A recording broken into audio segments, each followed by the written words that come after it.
severe thunderstorm warning for southern Dane County in south-central Wisconsin until 10:45 p.m. Central Daylight Time. At 10:03 p.m. Central Daylight Time, a severe thunderstorm was located over Mount Horeb, moving east at 30 miles an hour. Hazard, 60 miles an hour wind gusts and quarter-size hail. Source, radar indicated. Impact, hail damage to vehicles is expected. Expect wind damage to roofs, siding, and trees.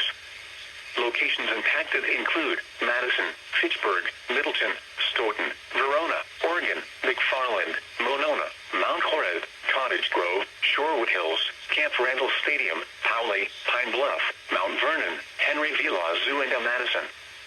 For your protection, move to an interior room on the lowest floor of a building.